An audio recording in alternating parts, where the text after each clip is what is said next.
pangan. Tujuannya luar biasa meriah. Menurut Mas gimana? Keren banget karena tujuan utamanya jelas ya buat UMKM. Karena mungkin kalau untuk aplikasi sejenis kita sering tahu buat customer langsung kan ya. Sedangkan kalau koreksi kalau saya salah, mungkin untuk warung pangan ini lebih ke arah ini ya, UMKM supaya gimana bisnisnya tetap berjalan gitu. Betul.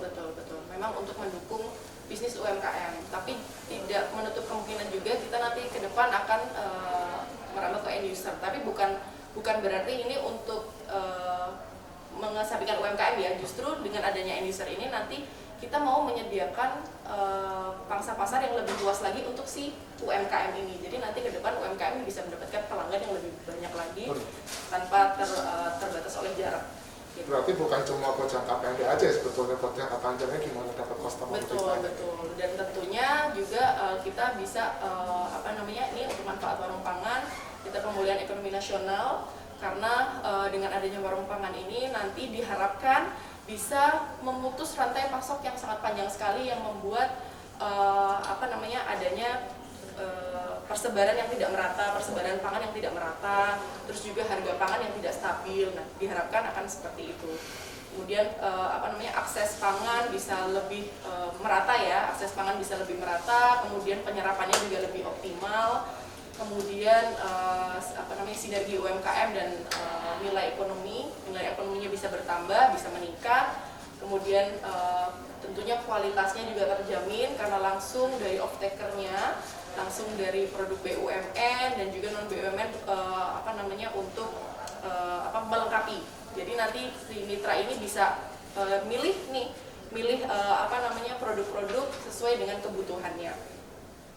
Kemudian juga transaksinya mudah karena kita juga sudah connect dengan banking, kita juga sudah connect dengan digital payment dan juga bisa COD juga gitu. Jadi bisa COD juga berarti. Bisa. Jadi terserah mitranya mau cara pakai transaksinya mau pakai cara transaksi yang seperti apa.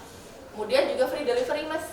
Jadi pembelian 100.000 itu pembelian minimal 100.000 itu free delivery. Ini nih yang penting biasanya kan kalau kita check out itu kan ini free ongkir apa enggak nih? Iya Jangan-jangan ongkirnya lebih mahal nih barangnya 9.000. Seringnya gitu ya.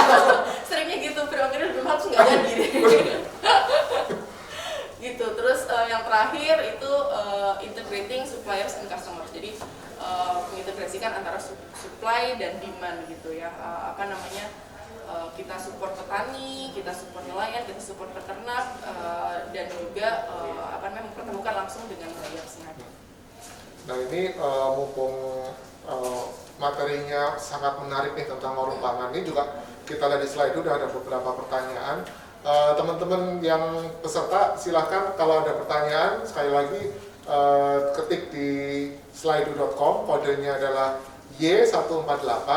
Kemudian jangan lupa nanti untuk 5 pertanyaan terbaik akan mendapatkan hadiah dari panitia. Ini mau langsung dijawab aja atau nanti dulu? Boleh. Ini ada pertanyaan bagus-bagus. Ini sepertinya pertanyaannya bagus-bagus dan sangat banyak nih. Ada satu pertanyaan yang dia terdiri dari butir 1, butir 2, butir 3 gitu. Mau yang mana dulu nih, Pak? Beranak ini, pertanyaan beranak. Pertanyaan beranak. Mau yang pertanyaan 1 dulu atau 2 dulu? Ya 1 dulu deh ya. 1 dulu ya, oke. Ini ada pertanyaan dari Mas Aji Darmawan dari PT KBN. Bagaimana cara melakukan promote untuk aplikasi warung pangan ini ke user dan untuk target pasarnya lebih kemana? Karena banyak e-commerce jenis. Oke.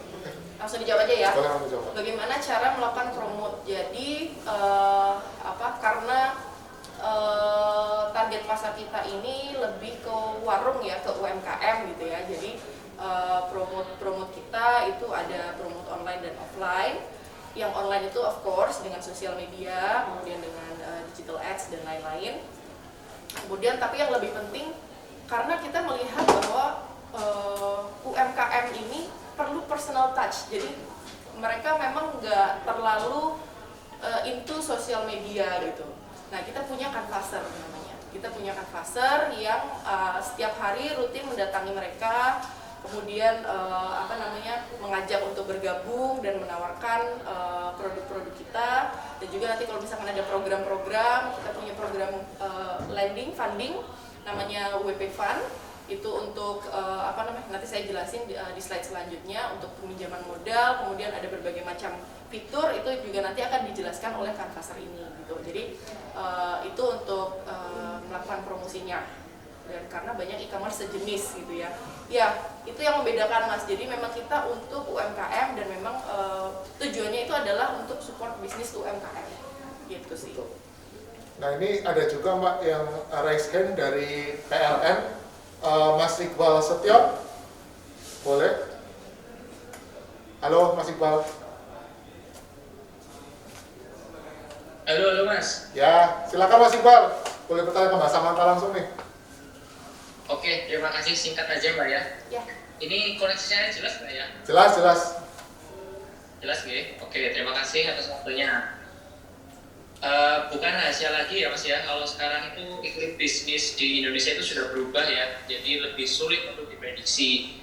Ada yang namanya sebuah ketidakjelasan dan ketidakpastian yang tentunya terwakili dalam tuna era, yaitu turbulence, uncertainty, novelty, sama ambiguity.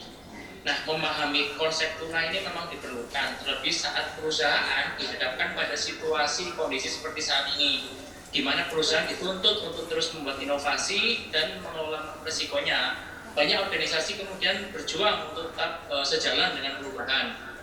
Nah, yang saya lihat itu banyak sekali perusahaan yang berinovasi, namun inovasinya ini keluar dari main bisnisnya atau keluar dari bisnis utamanya. Pertanyaan saya adalah, apakah tidak ada kekhawatiran akan kalah bersaing dengan kompetitor lain yang tentunya sudah jauh lebih leading terlebih dahulu, dan bagaimana caranya meyakinkan produk kita bahwa produk kita ini akan sustain di pasaran? Terima kasih. Oke. Pertanyaannya bagus sekali, sangat kritis sekali ya gitu ya. Ini langsung dijawab aja ya. Ini mukanya yang mana ya ngomong-ngomong?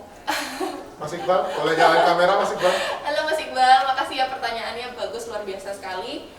Pertama, BGR Logistik ini tidak keluar dari core bisnis, karena memang BGR Logistik ini bisnisnya adalah distribusi dan pergudangan. Memang kita punya titik distribusi di seluruh Indonesia dan kita juga punya armada yang sangat banyak. Jadi dengan adanya kekuatan ini kita pengen berdampak bagi UMKM gitu, karena kita melihat juga UMKM itu adalah salah satu yang paling terdampak COVID-19 ini gitu. Jadi dengan adanya kekuatan yang kita punya, kenapa tidak kita memberikan memberikan sumbangsi ya, atau memberikan help gitu ya untuk mereka gitu. Dan ada kekhawatiran takut kalah bersaing ya? Enggak sih, enggak takut gitu ya, karena ya apapun yang terjadi kita kasih yang terbaik aja, kita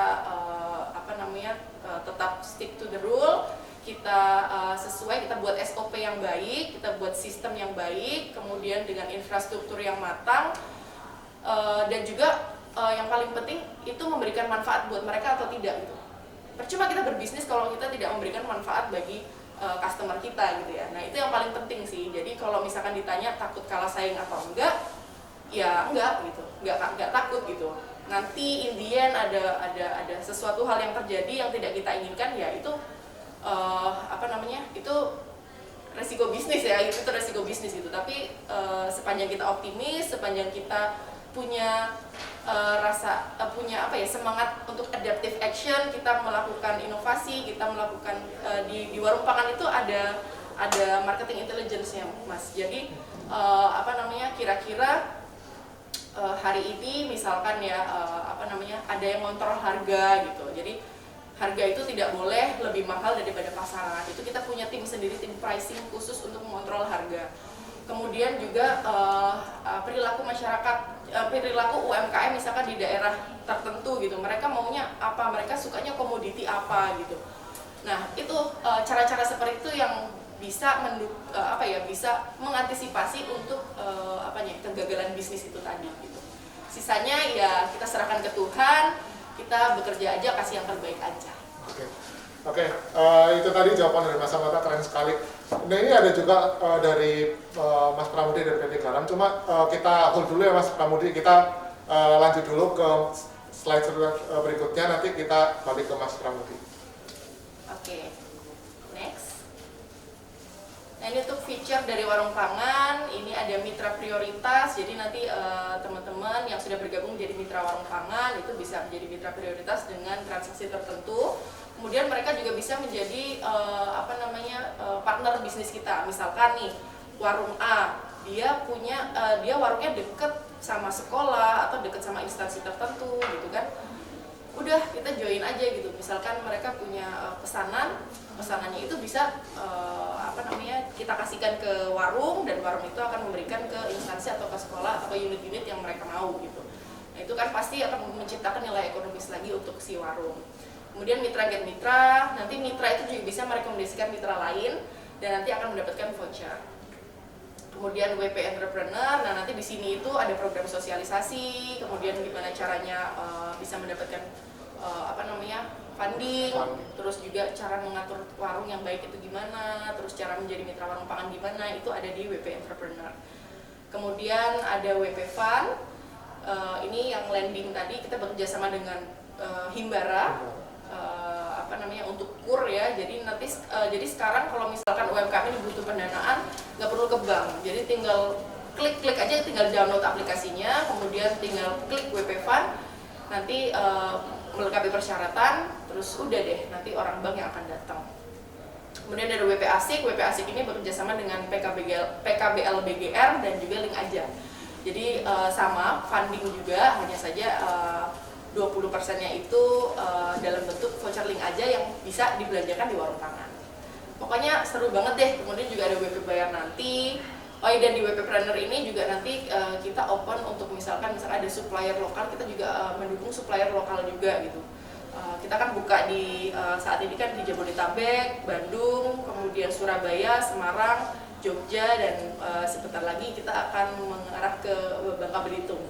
Nah gitu. Nah kita juga menggandeng teman-teman supplier lokal gitu ya, supaya produk mereka juga bisa terserap dengan baik.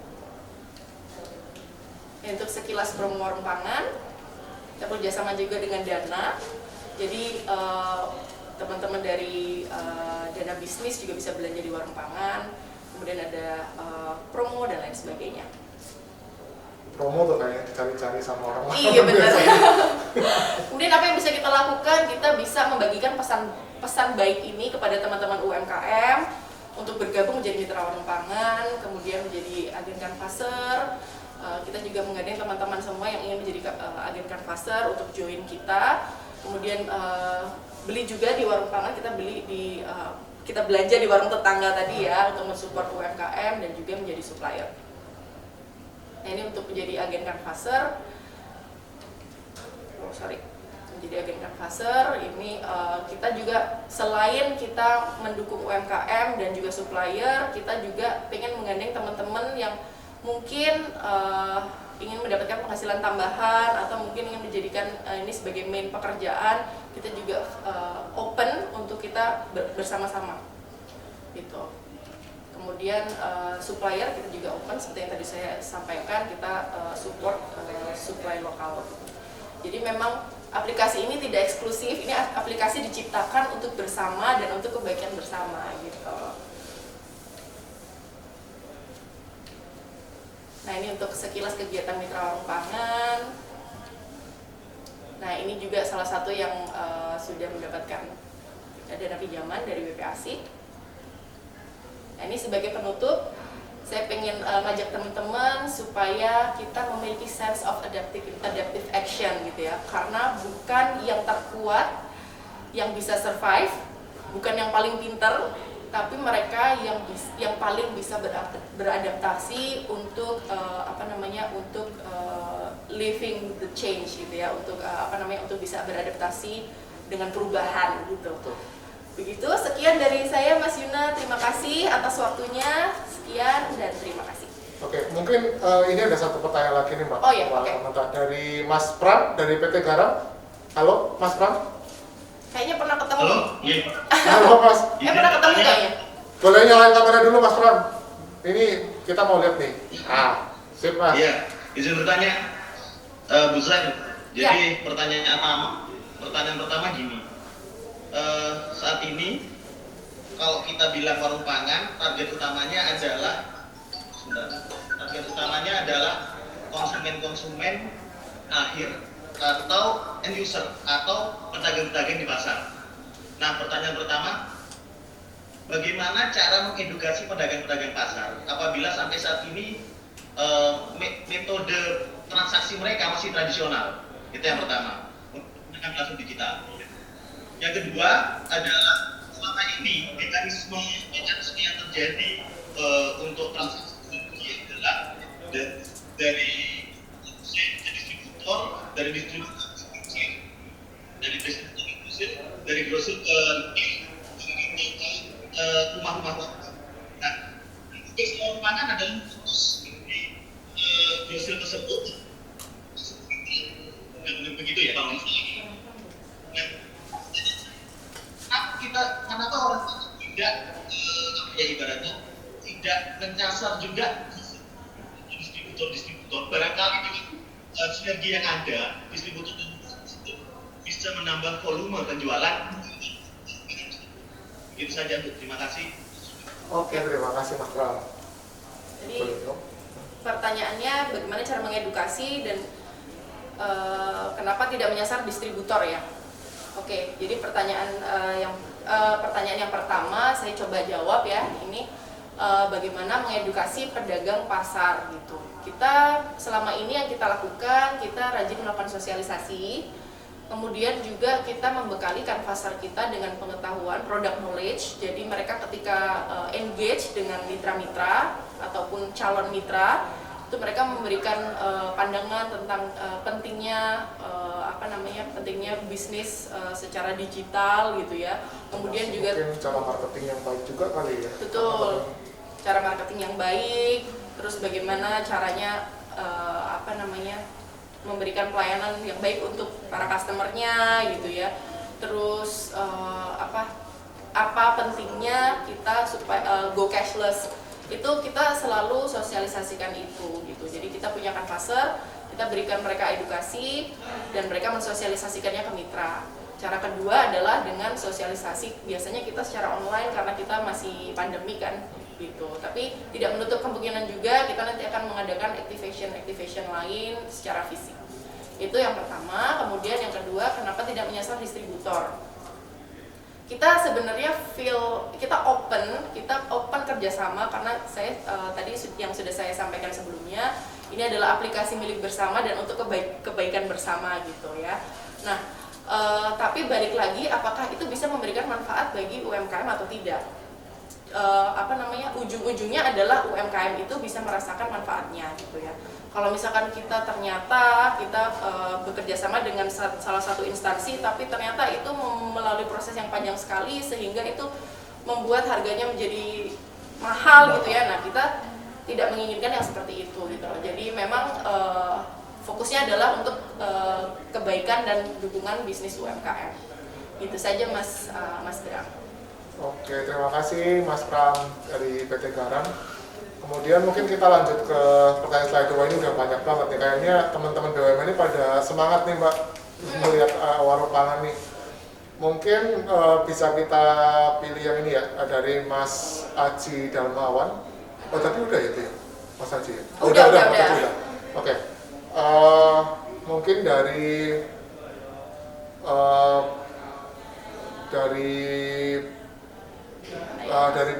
ini PT Pusri Palembang nih ya, boleh tuh, dari Mas Jenny Malyono. Oke. Apa nih Mas, bisa dibacakan? Metrik apa yang dijadikan acuan oleh warung pangan untuk melihat apakah tujuan mulia dibuatnya warung pangan sudah tercapai atau belum? Wah, ini bahasanya metrik. Mungkin Matrix apa? Matrix apa ya gitu ya? Mungkin acuannya kali Mbak. Jadi acuannya apa untuk mengukur bahwa sebetulnya si tujuan warung pangan ini sudah tercapai atau belum? Selama ini bisa dilihat dari traction yang ada sih Mas gitu. Jadi selama ini mitra-mitra yang sudah bergabung dengan mitra warung pangan ini, mereka terus repeat order, mereka selalu puas dan mereka pastinya karena mereka selalu repeat order, berarti artinya mereka menerima manfaat yang kita tawarkan dong. Itu yang pertama. Dan yang kedua, dengan adanya dengan adanya aplikasi warung pangan ini ada modal ada fasilitas untuk pinjaman modal, dan itu setiap hari juga saya lihat juga banyak yang melakukan aktivitas di situ gitu. Jadi menurut saya matriks, kalau dibilang matriksnya apa ya, report dari yang selama ini sudah berjalan gitu ya, traction yang ada gitu. Iya, itu sih. Oke, ini ada pertanyaan menarik nih dari Pak Marzuki, Mas Marzuki dari Damri. Apakah layanan free ongkir dari warung pangan bisa menjangkau warung dalam gang? Dan adakah jaminan harga terbaik seperti promosi e-commerce lain? Oke, kalau ditanya apakah layanan free ongkir dari warung pangan bisa menjangkau warung dalam gang, itu bisa.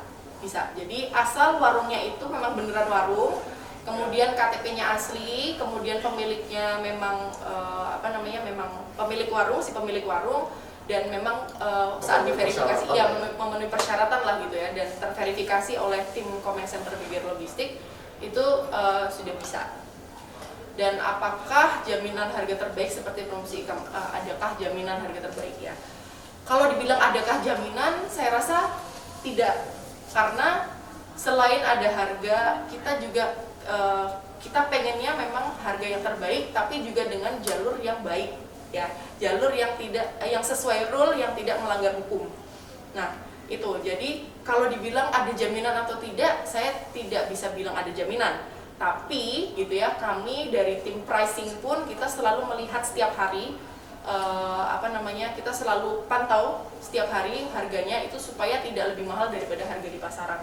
Termasuk market intelligence yang timnya tadi ya? Betul, termasuk market intelligence tim warung pangan, itu kita selalu melihat gitu. Tapi memang tidak bisa dipungkiri ya, kita juga pasti melihat ada banyak sekali lah cara orang itu untuk, ya saya nggak mau berbicara negatif ya, tapi banyak cara. Mungkin itu worst case-nya ada ada barang expired dijual, kemudian ada barang timbunan kemudian dijual lagi. Itu kita sering temukan itu di lapangan gitu, dan itu memang fakta ya kayak gitu. Ya, itu memang fakta gitu, dan memang mereka harganya bisa murah, tapi kan kualitasnya tidak terjamin gitu.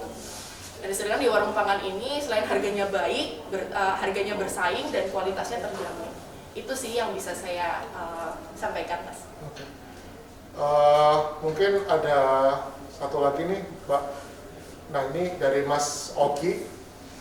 Konsep yang dibawa warung pangan ini apakah sama dengan konsep mitra bisnis SRC? Nah, jika berbeda, apa ya bedanya? Untuk konsep bisnisnya ya, mungkin hampir sama ya, Tapi memang kita, karena kita ini perusahaan logistik dan pergudangan ya, seperti yang saya sudah sampaikan tadi ya, kita memang punya titik distribusi di mana-mana dan juga armada yang banyak. Jadi memang kita unggul di situ gitu. Kita bisa menekan harga dari situ karena ya distribusi kita punya sendiri, gudang juga kita punya sendiri gitu kan. Jadi untuk kalau misalkan konsep bisnisnya mungkin hampir sama, tapi di warung pangan selain juga kita tetap stick to our core, kita juga bekerja sama dengan berbagai macam pihak seperti pihak bank untuk lending dan juga untuk digital payment, cashless, kemudian ada ada WP entrepreneur, ada sosialisasi dan lain-lain. Itu yang mungkin yang membedakan sih. Nah, ini ada juga dari Mas Khalid nih. Nah, ini dalam proyek rumah pangan di BGR, peran milenial sejauh apa? Apakah konseptor, eksekutor, atau supporter? Salut komitmen leader untuk milenial di BGR. Nah, Oke. Peran milenial sejauh apa ya? Apakah konseptor, eksekutor, atau supporter ya? Memang semuanya kayaknya. Iya, semuanya. Tapi tetap kita di drive oleh leaders kita, BOD kita. Memang mereka sangat support kita, dan saya juga bersyukur sekali sih bisa bekerja under amazing leaders seperti mereka gitu ya. Dan tentunya memang yang bekerja apalagi di tim warung pangan memang semuanya milenial sih, semuanya milenial itu, dan konseptornya gitu kan, konseptornya milenial, eksekutornya juga milenial, supporternya pun milenial. Jadi kalau ditanya sejauh mana ya kayaknya semuanya milenial, karena saya bilang ya milenials itu millennials from heart. Jadi kita nggak ngomongin umur. Iya benar, umur hanyalah angka. betul gitu sih. Jadi kalau ditanya ya itu sih, kita kebanyakan millennials memang gitu. Oke, ini ada lagi nih dari Mbak Vina dari PHT. Bagaimana proses bisnis dari warung pangan? Tadi sebetulnya sudah dijelaskan ya. Mungkin yang pertanyaan selanjutnya, bagaimana BGR menjamin keamanan transaksi di warung pangan? Apakah ada saringan khusus untuk mitra yang akan bergabung? Oke, ini pertanyaan bagus nih. Tadi untuk proses bisnis udah sedikit dijelaskan ya, mungkin saya ulangin lagi. Proses bisnisnya itu adalah mitra bergabung menjadi mitra warung pangan, kemudian melakukan transaksi, kemudian nanti pesanan itu akan sampai, pemesanan under jam 12 akan dikirim saat itu juga, dan lebih dari jam 12 akan dikirimkan the next day. Terus bagaimana BGR menjamin keamanan transaksi di warung pangan? Nah, selain kita punya otorisasi keuangan di warung pangan ya, jadi setiap ada transaksi, kemudian ada pembayarannya itu diseleksi apakah sudah sesuai atau belum pembayarannya. Kalau belum sesuai, kita berikan notifikasi. Kalaupun sudah sesuai juga kita berikan notifikasi. Terus dari sisi konsumennya juga ada fitur refund dan retur gitu. Jadi untuk refund itu nanti misalkan dia lebih bayar gitu ya, itu bisa refund. Kemudian untuk retur misalkan terjadi worst case kan terjadi kecelakaan mungkin ya, transporter kami amit-amit nggak minta ya, tapi kemudian barangnya broken atau apa gitu ya, itu juga bisa retur barang. Itu sih fasilitasnya yang bisa menjamin transaksi di warung pangan bisa tetap aman, tetap secure gitu ya. Terus adakah saringan khusus untuk mitra warung pangan yang bergabung?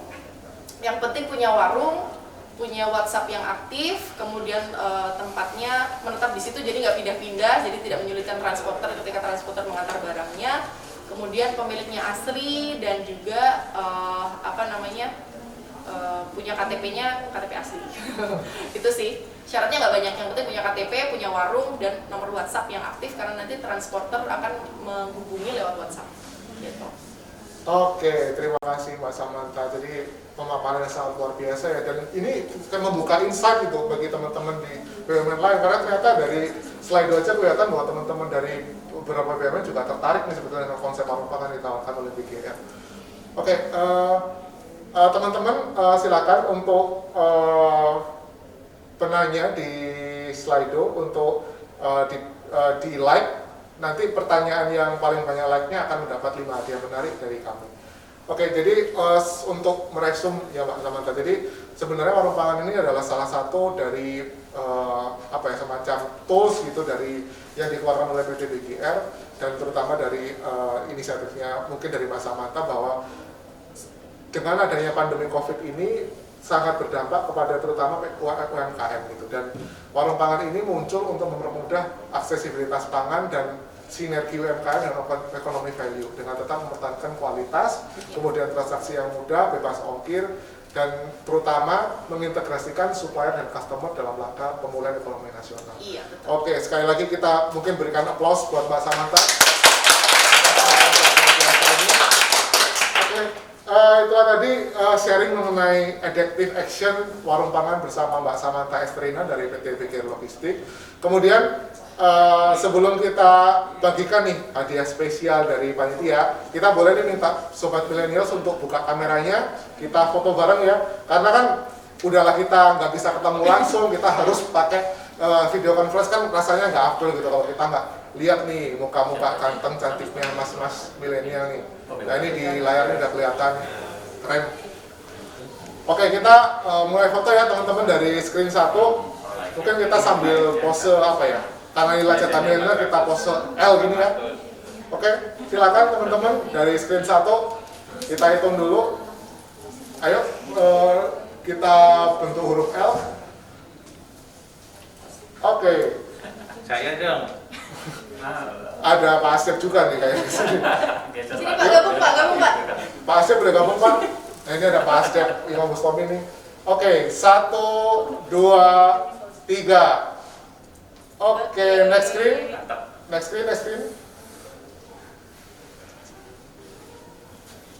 Oke. Ini lebih banyak nih. Oke, sekali lagi 1, 2, 3. Yeay, mantap, keren.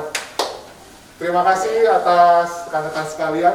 Oke, mungkin sebelum kita mulai pengumuman lagi, kita sekali lagi mengingatkan teman-teman, buat teman-teman BUMN yang mungkin tertarik untuk join ke acara Lajata Milenial ini, silahkan kontak ke Mbak Demi, atau mungkin bisa juga, karena ini zamannya medsos ya, silahkan buka Instagram Lajata Milenial, kemudian bisa DM atau mungkin bisa komen di salah satu postingan kami untuk mendaftar lah, bersukarela menjadi salah satu pengisi acara di Lajata Milenial ini.